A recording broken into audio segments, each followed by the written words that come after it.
parle pas de tes projets. Garde-les dans le secret. En silence se construit. Ta réussite fera du bruit. Ne parle pas de tes projets. Garde-les dans le secret. En silence se construit. Ta réussite fera du bruit.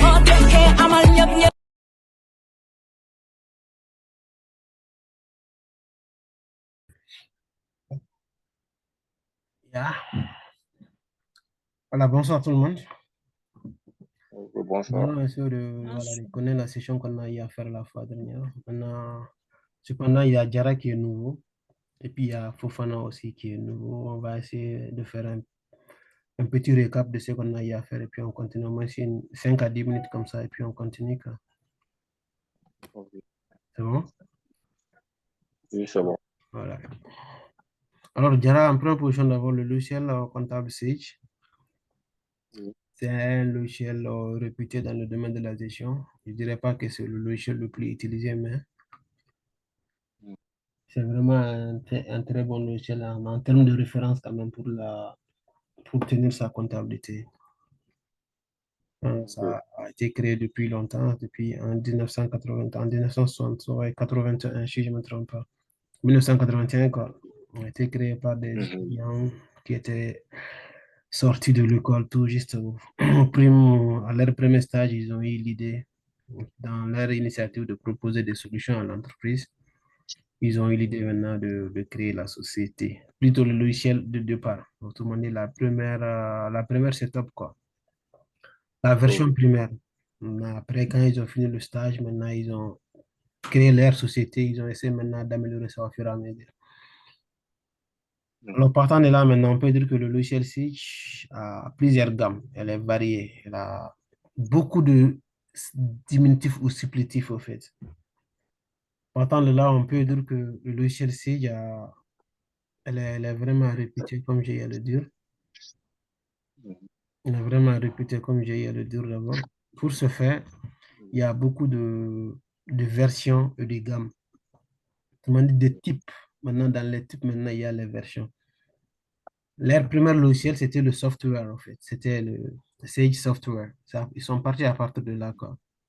Software en anglais, comme voilà, je pense que tout le monde doit savoir ce que c'est. Software, ça veut dire juste logiciel. Voilà. Bon, depuis lors, après software, ils sont passés à Sage Ciel. Hein, Ciel d'abord. Après Ciel, ils sont venus à Sage 50. Après Sage 50, ils ont migré maintenant vers Sage 100. Maintenant, à partir de Sage 100, la dernière version de Sage 100, ça c'était le U7 et I7 version SQL. Parce qu'il y a U7 tout court, il y a U7 version SQL aussi. Qu'on installe c'est à partir d'une base de données. Il y a une petite différence aussi entre le I7. Après ça, ils ont muté maintenant vers la version SAS. Auparavant, c'était des logiciels setup, au fait. C'était des logiciels bureautiques. C'est des logiciels bureautiques. Quand on parle de logiciel bureautique, c'est un logiciel qu'on installe en local. Et puis, on va travailler avec. On installe en local et puis on va travailler avec directement. Maintenant, actuellement, ils ont muté vers la version SAS. Qui dit version SAS? C'est des logiciels à abonnement, en fait. Ils t'offrent une base de données en ligne sur lesquelles toutes tes informations financières sont stockées. Tu traites toute ta comptabilité à partir de là-bas. Tu traites tes états financiers aussi à partir de cette base-là. Alors, il y a toutes les procédures qui sont déjà là. En fait, c'est juste la version setup seulement qu'on a migré vers une version SAS pour dire la vraie version, en fait. C'est juste ça, en fait, parce que c'est la version SAS qu'ils ont muté maintenant vers plutôt la version setup bureautique qu'ils ont muté maintenant vers la version SAS. Pour ce faire, on a Sage X3. Parce que quand ils ont quitté d'abord Sage 100, la première version des versions SAS, ça c'est le Sage X3. Si je ne me trompe pas quand même, c'est le version, là, c'est ça, Sage X3. Après, ils ont quitté de là, maintenant ils ont créé les autres, à savoir Sage 1000, après Sage FRP, et puis Sage XRP aussi. Maintenant, il y a plusieurs versions il y a plusieurs gammes en fait. Autrement dit, Sage, dans plusieurs secteurs. Quand je dis version, je parle de secteur précisément. Parce que qui parle de comptabilité, la comptabilité est différente des ressources humaines. Tu vois. Alors, partant de là, maintenant, une tenue de caisse aussi est différente maintenant de la comptabilité en tant que telle. Qui parle de comptabilité de trésorerie va forcément parler maintenant de comptabilité de, non, c'est compta de trésorerie. Alors, il y a une petite différence entre ces deux, en fait. Alors, pour ce faire, on a d'abord la version gestion commerciale qui permet maintenant de tout ce qui concerne les opérations commerciales. Comment organiser, structurer maintenant nos factures, comment faire les devis, les demandes, Comptabilité de la trésorerie. voilà, les demandes, comment élaborer les BL, les bordereaux de livraison, quoi, en quelque sorte. Ça, c'est gestion commerciale permet. Vous reçoit un peu mal. Ah, me ressens un peu mal. Ok, moi, quand je suis tranquille. Les autres, vous me recevez? Oui, Voilà, les autres juste me que reçoivent. le volume est un peu bas. C'est Hmm? peut-être ça. Ça, c'est dû au volume. Le volume est un peu bas, quoi. Mon volume, ou bien ah, c'est moi, c'est mon volume qui est un peu bas, ma voix. Ah, ça doit être ça. Ah, ok, je vais essayer Attends. Ok, on va redémarrer un peu. Ok, voilà, je disais que en version de gamme, ils ont commencé par, il y a la version GESCOM qui parle de gestion commerciale, La gestion commerciale permet juste de faire la structure de la chaîne de la chaîne commerciale, à savoir l'élaboration du devis, le bon de commande, la facture et le bon de livraison. Et puis transformer maintenant le BEL en facture. Et ça vice-versa, que ce soit un fournisseur ou un client. Elle permet maintenant de faire ce processus-là, de pouvoir faire le suivi des règlements clients, pouvoir élaborer aussi des factures et des devis. Maintenant, il y a ces moyens de paiement. Bon, ces moyens de paiement aussi, c'est en quelque sorte, elle est utilisée très généralement pour les sociétés qui sont spécialisées dans les e-impôts. Elle permet maintenant de faire ce genre de déclaration aussi. Moyen de paiement. Il y a aussi une partie caisse décentralisée aussi qui est dedans. Alors, il y a la partie, voilà, je bouge vers là. Caisse décentralisée, que j'ai eu à le dire, la caisse décentralisée, elle concerne uniquement la compta de trésorerie. Vous savez très bien que la comptabilité de trésorerie est différente de la compta d'engagement. Elle permet juste de faire l'entrée et la sortie des flux financiers, précisément du flux monétaire. Le suivi en quelque sorte. On a le Sage RH et Pay. Alors ça, c'est tout ce qui concerne le process de RH en ce qui concerne la formation du personnel, l'élaboration des états financiers, l'élaboration des bulletins de paye, des bulletins de paye et puis de registre, de déclaration. Il permet de faire tout ce qui est allié par rapport à ça. Maintenant, Sage Comptabilité, c'est tout ce qui concerne la compta d'engagement, en fait, la comptabilité en tant que telle. Et c'est là où tous les autres logiciels vont se retrouver dans Sage Comptabilité. Parce que très généralement, quand on travaille avec tous ces logiciels-là, le GESCOM, la caisse décentralisée, et on va pouvoir les connecter avec Sage Comptabilité.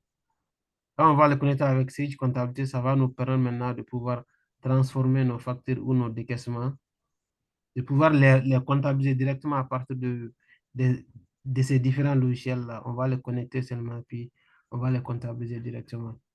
Alors, il y a Sage Immobilisation. Sage Immobilisation permet de faire le suivi, permet de faire le suivi des immobilisations de façon très brève. Elle permet de faire le suivi des immobilisations. Sage, voilà, état financier et comptable. Ça, Sage, état financier et comptable. Elle permet aux cabinets comptables, bon, les cabinets comptables qui l'utilisent très généralement quand même, elle permet au cabinet d'élaborer les états financiers. Quand on dit état financier, une balance bien faite, propre quoi. Ils prennent cette balance seulement, ils l'injectent, il y a la procédure aussi pour utiliser ça. Ils prennent juste cette balance maintenant, ils l'injectent maintenant dans le fichier et puis ça va leur faire sortir, élaborer le bilan, le compte de résultats et les annexes. C'est bon? Alors, partant de là, maintenant, l'objectif maintenant de cette formation était de pouvoir essayer d'expliquer maintenant ces différentes stratégies, ces différentes ça, gammes du logiciel Sage, et puis de vous montrer maintenant comment est-ce qu'on doit pouvoir utiliser maintenant ces différents logiciels-là. Pour ce faire, on a eu à commencer d'abord par le logiciel Sage Comptabilité. Dès qu'on va finir on a ça, cette logiciel, cette version, on va entamer la gestion commerciale parce que la gestion commerciale aussi est plus complexe que ça. Et dès qu'on va pouvoir finir ça, on va commencer le Sage RH, quoi. À partir de là, bon, caisse décentralisée, je me dis que là, c'est pas aussi compliqué que ça. Mais peut-être qu'on va pouvoir en voir aussi des parties par rapport à ça. On fait la mise à jour et puis on va continuer directement. C'est bon? Et on me rappelle on doit redémarrer, là. On fait la mise à jour et puis on continue. Ça vous va? Vous me recevez tous, j'espère, hein? Oui, il n'y a pas de souci. Ok, Oui, ça va, ça va. ok, pas de souci. On continue alors. Alors, partant de là, Diara, on a élaboré maintenant. Le plan était que on doit commencer d'abord avec la présentation du logiciel et puis la configuration. Actuellement, on est au niveau de la configuration du logiciel puis le paramétrage. Et c'est ça qu'on doit continuer maintenant pour essayer de finaliser là. Commencer avec la gestion de l'utilisation et puis les autorisations. La série des écritures et puis les travaux d'inventaire. Édition des documents comptables, la clôture et la réouverture des exercices comptables. L'utilisation avancée de Sage. On va essayer de voir comment est-ce que le travail, même en tant qu'expert, quand tu connais le logiciel, quels sont les travaux que tu dois faire. Parce que pour occuper de certaines fonctions comptables ou financières, il faut vraiment avoir Oui, cette notion de base, connaître vraiment la pratique du logiciel. Par exemple, il est important de pouvoir maîtriser ces notions-là, l'utilisation avancée du logiciel. Elle te permet c'est très intéressant. voilà, de faire plusieurs trucs en même temps. C'est-à-dire quoi? Elle permet au lieu de faire des saisies in à in, tu peux importer plus de 1000 1000 ou 500 écrits en un clic. Tu importes ça. Quand il y a des erreurs dans les saisies, au lieu de reprendre l'écriture, tu peux modifier et remplacer les comptes directement. Tu vois. Et partant de là, maintenant, souvent, il faut avoir maintenant cette notion avancée. Et dès qu'on va finir ça, on va commencer maintenant avec ce cas pratique en entreprise dans lequel nous allons essayer d'expliquer tout le process comptable, comment est-ce qu'il début jusqu'à la fin, avec un cas pratique en entreprise qui est différent des exemples qu'on aura à faire, quoi. C'est bon? Alors, j'ouvre le logiciel. On redémarre tout court.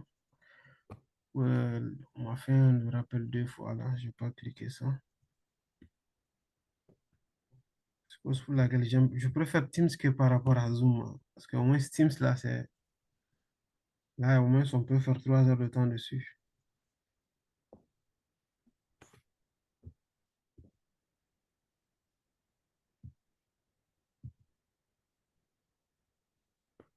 What is that?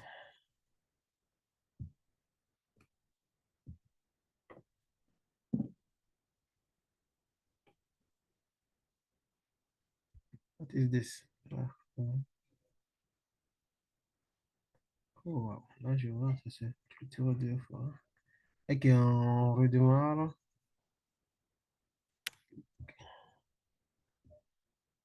Qu'est-ce qui va pas là? Mon PC qui me joue de tour là ou pas?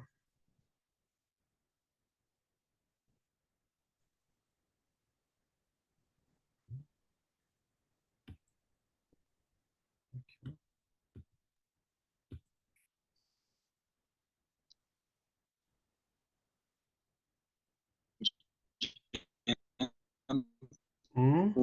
Problème de connexion. Tu dis? Instant. J'ai envie de faire un truc là. De redémarrer la session comme ça, on va continuer directement sans reprendre quoi. Démarrer une mise à jour directement quoi. Parce que j'ai l'impression que ça va nous laisser dans 4 minutes là. Alors, mieux vaut faire une mise à jour directement. Alors, on est en timeline. With that.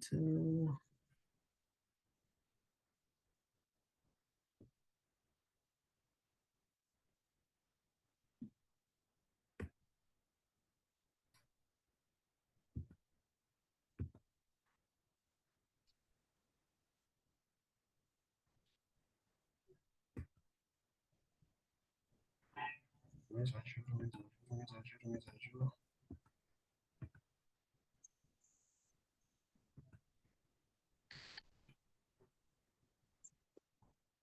J'ai pas besoin de reprogrammer, j'ai besoin de démarrer tout.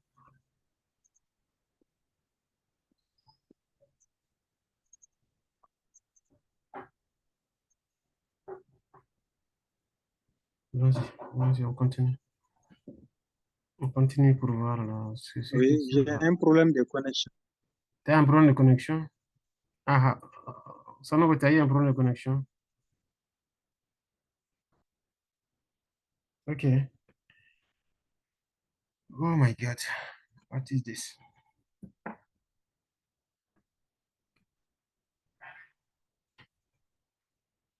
On redémarre.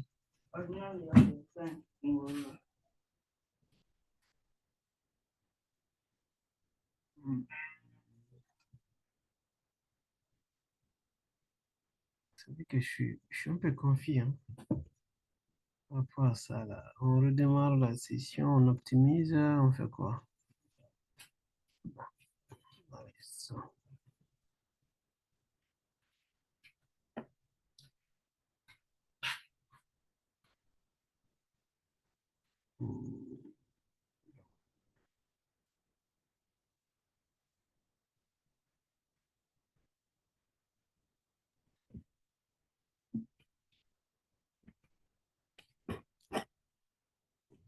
Ça, on va voir.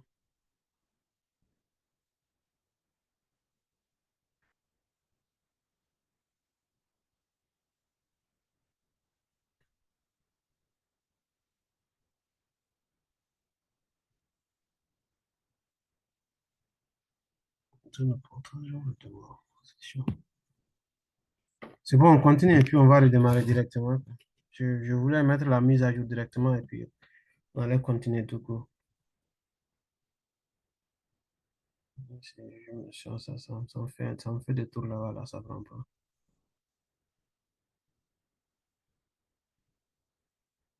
Ok. Vous me recevez? Oui. Ok. Je dis on continue directement, Oui. que j'en fais des tours là. Il On vient me d'appeler, reste 1 minute. Ça me donne pas le truc pour faire la mise à jour directement, là. Ça devrait m'afficher ça puis que je puisse faire la mise à jour directement. Et je vois que ça me fait des tours là.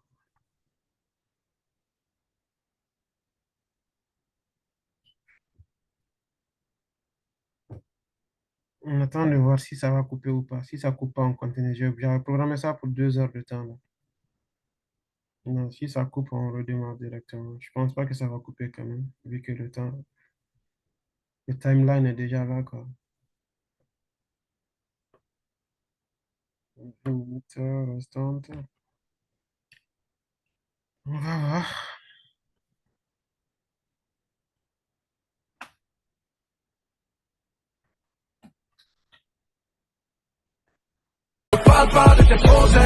كان خام في نجم وحدوت القيل بريء رياض بسقط ورقي عملنا بنرو كان خام في نجم وحدوت القيل